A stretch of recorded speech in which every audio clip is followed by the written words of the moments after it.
The battle for the hearts and minds will continue till the kuffar in binds.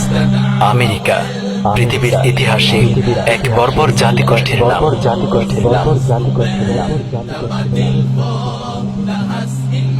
1924 সালে crusade রাষ্ট্রগুলোর সম্মিলিত প্রচেষ্টায় নেতৃত্বের আসন থেকে ছিটকে পড়ে মুসলিম উম্মাহ, হারিয়ে যায় উসমানী খেলাফা। কালের পরিক্রমায় ইহুদি নিয়ন্ত্রিত দাজ্জালি বিশ্ব ব্যবস্থায় মুসলিম উম্মাহ আজ হয়ে পড়েছে শোষিত শ্রেণীর জনগণ। উম্মাহর অভিভাবক রূপে আত্মপ্রকাশ করেছে কুফফার জোট আমেরিকা। মিডিয়ার অব্যাহত অপপ্রচার মানবতার শত্রু আমেরিকাকে এক আইডলে রূপান্তরিত করেছে। দাজ্জালি মিডিয়া আমেরিকাকে মানবতার বন্ধু, উত্তম আদর্শ, অনুসরণীয় ও অনুকরণীয় ইত্যাদি রূপে উপস্থাপনের চেষ্টা করলেও তাদের জঘন্য কালো অধ্যায়গুলো নিয়ে কখনোই টু শব্দ পর্যন্ত করে না, কথা বলে না বিশ্বব্যাপী তাদের চালানো গণহত্যার সেই বর্বরচিত ইতিহাসগুলো নিয়ে। এমনকি আমেরিকানদের উপনিবেশবাদী শাসন নিয়ে 2 মিনিটের কোনো কন্টেন্ট তৈরি করাও তাদের ভাগ্যে জোটে না। উল্টো আমেরিকাকে পৃথিবীর জন্য শান্তি, নিরাপত্তা ও সাংস্কৃতিক মডেল রূপে প্রকাশ করে। ভাবখানা এমন যে তাদের দেখানো পথেই মানবতার মুক্তি, মানবতার শান্তি। অথচ পৃথিবীর ইতিহাসে মানবজাতির সবচেয়ে বেশি শান্তি ও নিরাপত্তা বিঘ্নিত হয়েছে বিবেক বিকৃত পশ্চিমাদের হাতেই।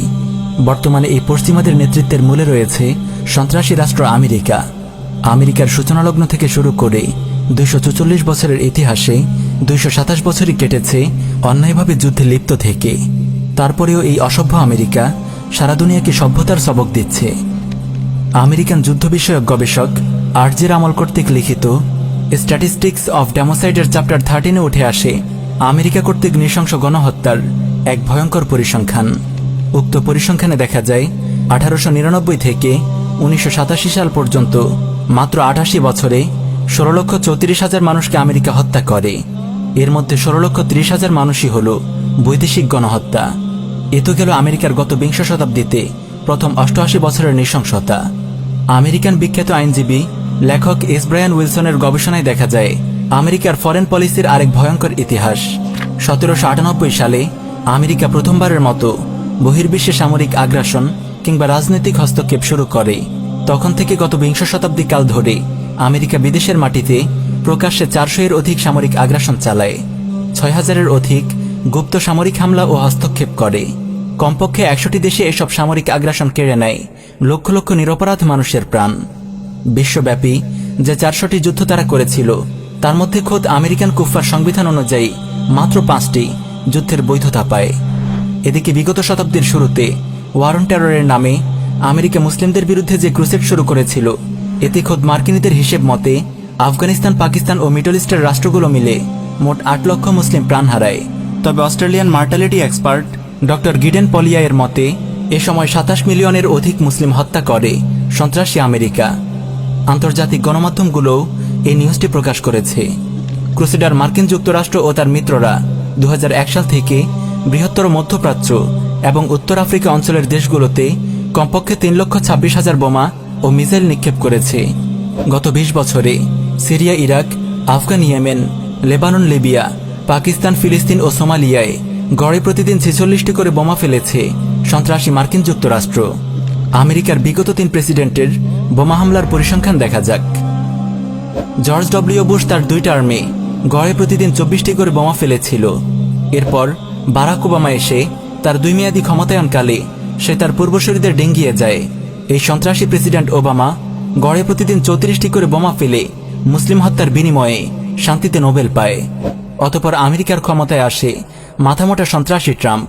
তার সময়ে প্রতিদিন গড়ে 121টি করে বোমা ফেলে ইউএস আর্মি। সন্ত্রাসী আমেরিকা বিশ্ব শাসনের আসনে বসতে নিউ ওয়ার্ল্ড অর্ডার ঘোষণা করে। বিশ্বব্যাপী শান্তি ও সুরক্ষা, স্বাধীনতা ও আইনের শাসন ইত্যাদি প্রতিষ্ঠার মিথ্যে গল্প শুনিয়ে অবলীলায় মানুষ হত্যা করেছে। বস্তুত আমেরিকার সন্ত্রাসী উপনিবেশবাদ, জুলুম, নির্যাতন সহ এমন কোনো অপরাধ নেই যা এরা করেনি। প্রিয় ভিউয়ার্স, কথিত শান্তির ফেরিওয়ালা আমেরিকার জুলুম নির্যাতনের ইতিহাস থেকে আরেকটু চোখ বুলিয়ে আনা যাক। ফিলিপাইন আমেরিকান যুদ্ধ।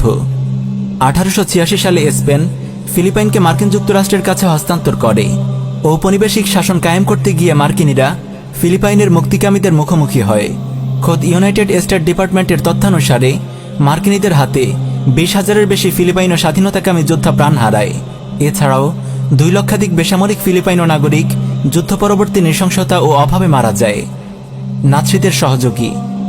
নাৎসি জার্মানদের পরাজিত করতে আমেরিকার গুরুত্বপূর্ণ ভূমিকা দুনিয়াবাসীকে দেখানো হলেও পরবর্তীতে মার্কিনীদের পক্ষ থেকে রোম সাম্রাজ্যের ধারাবাহিকতা নাৎসিদের থার্ড রেইখকে শক্তিশালী করার ন্যাক্কারজনক অনেক নথি প্রকাশিত হয়, যার একটিতে ফুটে ওঠে মার্কিন কম্পিউটার কোম্পানি IBM এবং এর ফাউন্ডার থমাস ওয়াটসনের সাথে নাৎসি জার্মানিদের সুসম্পর্কের কথা, যে সম্পর্ক যুদ্ধকাল বৃদ্ধিতে ভূমিকা রেখেছিল। নিউক্লিয়ার হামলা। দ্বিতীয় বিশ্বযুদ্ধে মার্কিন মিত্রশক্তি জোটের অপ্রতিরোধ্য জয় সত্ত্বেও আমেরিকা জাপানের হিরোশিমা নাগাসাকিতে নিউক্লিয়ার বোম বিস্ফোরণ করে 2 লক্ষাধিক বেসামরিক জনগণকে হত্যা করেছিল।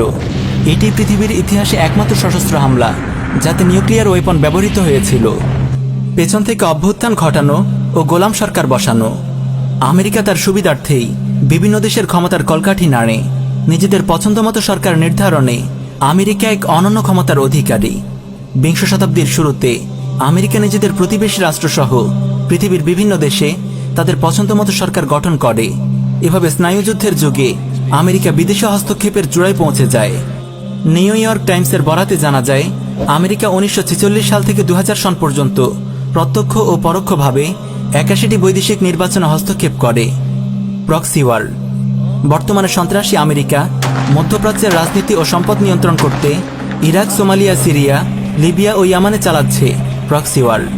উন্নত মানের অস্ত্র, ড্রোন প্রশিক্ষণ, সৈন্যবাহিনী এবং আন্তর্জাতিক আইনি সহায়তা দিয়ে এ সকল যুদ্ধের আগুন তীব্র থেকে তীব্রতর করছে। বুলেট মিসাইলের হামলায় হাজার হাজার মুসলিম নারী, পুরুষ, বৃদ্ধ ও শিশু প্রাণ হারায়। লক্ষ লক্ষ মুসলিম পরিবার হয় বাস্তুচ্যুত। খাদ্য, চিকিৎসা ও নিরাপত্তার অভাবে এ সকল দেশের মুসলিমরা আজ ভয়াবহ দুর্দিন পার করছে। সন্ত্রাসী আমেরিকার নিকৃষ্ট প্রক্সিওয়ারগুলোর মধ্যে অন্যতম ভুক্তভোগী হল ইয়েমেন। আমেরিকার মদতপুষ্ট গোলাম সৌদি সরকারের আরোপিত অবরোধে, নিরাপদ খাদ্যের অভাব, অপ্রতুল চিকিৎসা ও রোগব্যাধিতে ইয়েমেনের মুসলিম নারী, পুরুষ ও শিশুরা নির্মমভাবে বিপর্যস্ত। সেই সাথে বিমান হামলা ও রকেট হামলার হত্যাযজ্ঞ তো আছেই। জাতিসংঘের হিসেব মতে দেশের 80% মানুষের মানবিক সহায়তা প্রয়োজন। 2017 সাল থেকে আমেরিকা নিজেদের অপরাধ ঢাকতে ইয়েমেনে মোট $721 মার্কিন সহায়তা দেয়। তবে এই প্রক্সিওয়ার যুদ্ধ থেকে আমেরিকান কোম্পানিগুলো বিলিয়ন বিলিয়ন ডলার আয় করে নিয়েছে। রেডিয়ন ও জেনারেল ডাইনামিক্স অব বোয়িং, এই দুটি আমেরিকান কোম্পানি সৌদি সরকারের নিকট যুদ্ধাস্ত্র ও যুদ্ধবিমান বিক্রয় করে লাভ করে প্রায় $6.5 বিলিয়ন মার্কিন ডলার। এর আগেও সমাজতন্ত্রকে মোকাবেলা করতে আমেরিকা বিভিন্ন দেশে সশস্ত্র বাহিনী প্রেরণ করে প্রক্সিওয়ার চালায়। এ সকল যুদ্ধে ব্যাপক গণহত্যা সংঘটিত হয়। ভিয়েতনাম ও কোরিয়ান যুদ্ধ এমনই দুটি রক্তক্ষয়ী যুদ্ধ। আমেরিকা ভিয়েতনামের সাথে জড়িয়ে পড়ায় 3,65,000 মানুষকে প্রাণ দিতে হয়েছিল। এ যুদ্ধে মার্কিন সৈন্যরা নিরস্ত্র নাগরিকদের ওপর নির্মম ম্যাসাকার চালায়, ইতিহাসে যা মাইলে ম্যাসাকার নামে পরিচিত। সে সময় আমেরিকা ব্যাপকভাবে রাসায়নিক যুদ্ধাস্ত্র ব্যবহার করেছিল। এ যুদ্ধে অপারেশন র্যান্স হ্যান্ড নামে একটি সামরিক প্রোগ্রাম 1961 থেকে 1971 সময়কালে ভিয়েতনাম, ক্যাম্বোডিয়া ও লাওসে 20 মিলিয়ন গ্যালন বিভিন্ন গাছপালা ও ফসল বিনাশকারী রাসায়নিক স্প্রে করে। War on terror. 9/11-এর বরকতময় হামলার পর সাপের মাথা আমেরিকা আরেক ক্রুসেড যুদ্ধে জড়িয়ে যায়। এই ক্রুসেডে তারা লক্ষ্যবস্তু বানায় ইরাক ও আফগানিস্তানকে। ইরাক ধ্বংসের নিমিত্তে তাদের সামরিক আগ্রাসনকে বৈধতা দিতে ইরাকের বিরুদ্ধে তারা মিথ্যা অভিযোগ দায়ের করে। ইরাকে মাস ডিস্ট্রাকশন ওয়েপন তথা নিউক্লিয়ার ওয়েপন থাকার মিথ্যা দাবি তোলে। সেখানে তারা আক্রমণ করে বসে। আমেরিকার এই অন্যায় আক্রমণে 1 মিলিয়নের বেশি ইরাকি মানুষকে প্রাণ দিতে হয়েছিল। মার্কিনীদের এই অন্যায় আক্রমণ ও কূটকৌশল ইরাকে বিদ্রোহ ও গৃহযুদ্ধও বাঁধিয়ে দেয়। বহুমাত্রিক অস্থিতিশীলতা সৃষ্টি হয় ইরাক জুড়ে। আর এই অবস্থাতেই মার্কিন মিলিটারিরা নিরপরাধ ইরাকিদের ওপর শুরু করে ধর্ষণ, নির্যাতন ও গণহত্যা সহ বিভিন্ন ধরনের যুদ্ধাপরাধ কর্মকাণ্ড। মার্কিনীদের ডিটেনশন ক্যাম্প আবু গারিবে ইরাকিদের ওপর ন্যাক্কারজনক যুদ্ধাপরাধগুলোর মাধ্যমে সাম্রাজ্যবাদী আমেরিকা তার আসল রূপ বিশ্বকে দেখিয়েছিল। 2001 সালে আফগানিস্তানে তালেবানদের বিরুদ্ধে যে যুদ্ধ আমেরিকা শুরু করেছিল, এতে আফগান ও পাকিস্তানের ভূমিতে প্রাণ হারায় 2,40,000-এরও বেশি মুসলিম। জায়নিজম ও দখলদারিত্ব। উড়ে এসে জুড়ে বসা ইহুদিদের ফিলিস্তিনে আসন গাড়তে সহায়তা করেছে সন্ত্রাসী আমেরিকা। জাতিসংঘ নামক কুফরি সংঘের মাধ্যমে ফিলিস্তিনে ইহুদিদের ইসরায়েল রাষ্ট্র প্রতিষ্ঠার অগ্রণী ভূমিকা পালন করে যুক্তরাষ্ট্র। প্রায় 70 বছর ধরে ইহুদিরা তিলে তিলে ধ্বংস করে দিচ্ছে আমাদের প্রিয় বাইতুল মাকদিস। ইসরায়েলের ইহুদি সন্ত্রাসীরা ফিলিস্তিনি মুসলিমদের ওপর যুগ যুগ ধরে যে নিপীড়ন চালিয়ে আসছে তার মূলে রয়েছে আমেরিকা। অন্যায়ভাবে অবরুদ্ধ করে গাজা অঞ্চলকে ধ্বংস করে দেওয়ার পায়তারা করছে লাআনতপ্রাপ্ত ইহুদিরা। এক্ষেত্রে ইসরায়েলকে সরাসরি সমর্থন জুগিয়ে আসছে ক্রুসেডার যুক্তরাষ্ট্র। চলতি বছরের রমাদান মাসে অবরুদ্ধ গাজা উপত্যকায় মাত্র 2 মিলিয়ন মুসলিমদের ওপর 11 দিন ধরে বিমান হামলা চালায় ইহুদিবাদী ইসরায়েল। এতে প্রাণ হারায় 243-এর অধিক ফিলিস্তিনি নাগরিক, যার মধ্যে ছিল 100-র মতো নারী ও শিশু। ইসরায়েলের অবৈধ দখলদারিত্বের বিরুদ্ধে জাতিসংঘের সিকিউরিটি কাউন্সিলের 53টি সমালোচনার বিরুদ্ধে ভোট দেয় মার্কিন যুক্তরাষ্ট্র।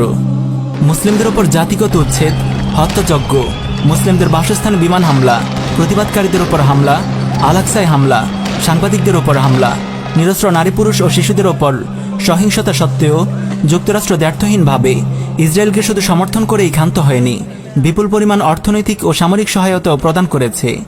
আমেরিকার কাছ থেকে পৃথিবীর আর কোনো রাষ্ট্রই এত পরিমাণ সহায়তা পায় না যা পায় ইহুদি রাষ্ট্র ইসরায়েল।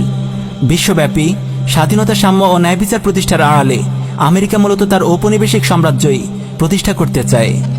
আদতে একটি দাজ্জালি বিশ্ব ব্যবস্থা বই আর কিছুই নয়। 21 শতকে এসে আমেরিকার এই কুৎসিত রূপ সম্পর্কে জেনে আপনি অবাক হচ্ছেন? অবাক হওয়ার কিছুই নেই। আমেরিকা নামক রাষ্ট্রটির প্রতিষ্ঠাই হয়েছিল সেই ভূমির আদিবাসী রেড ইন্ডিয়ানদের রক্তের ওপর দিয়ে। রেড ইন্ডিয়ানদের ওপর ব্যাপক গণহত্যা, নির্যাতন, ধর্ষণ ও তাদেরকে দাসে পরিণত করার মাধ্যমেই জন্ম নিয়েছে আজকের আমেরিকা। কোটি কোটি জনতার রক্তের উপর ভর করেই দাঁড়িয়ে আছে আজকের সন্ত্রাসী আমেরিকা। মানবতার হুমকি, বিশ্বের সবচেয়ে বড় নীল ছবির কারিগর আমেরিকা।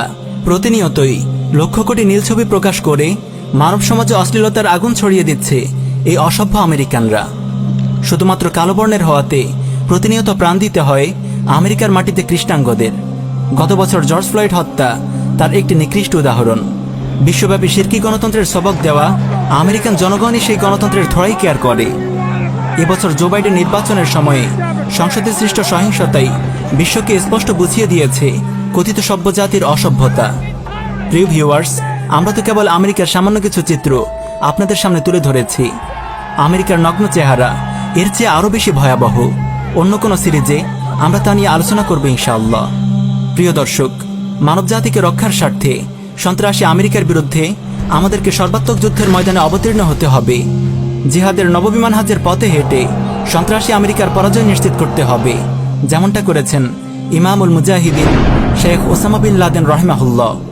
9/11-এর বরকতময় হামলার মধ্য দিয়ে তিনি আমেরিকার দম্ভকে মাটির সাথে মিশিয়ে দিয়েছেন, যুগের হোবাল আমেরিকার কোমর ভেঙে দিয়েছেন। সর্বোপরি আমাদের দায়িত্ব হলো আমেরিকার তৈরি কুফরি গণতন্ত্রকে ডাস্টবিনে ছুঁড়ে ফেলা। বস্তুত গণতন্ত্র, সমাজতন্ত্র, পুঁজিবাদ ইত্যাদি হচ্ছে আমেরিকার সমস্ত দোষ ঢাকা দেওয়ার মূল হাতিয়ার। তাই এসব কুফরি মতবাদকে ধ্বংস করা ছাড়া কশিনকালেও আমেরিকার পতন ডেকে আনা সম্ভব হবে না। মানবতার শত্রু আমেরিকাকে ধ্বংস করতে হলে তার রচিত সমস্ত মতবাদকে প্রত্যাখ্যান করতে হবে। দাওয়াহ ও জিহাদের নববিমান হাজের পথে হেঁটে আল্লাহর জমিনে আল্লাহর আইন বাস্তবায়ন করতে হবে। খেলাফতের চেতনায় উজ্জীবিত হয়ে তাওহীদের পথে হাঁটতে হবে। মহান আল্লাহ তাআলা আমাদেরকে তৌফিক দান করুন। আমিন ইয়া রাব্বাল আলামিন।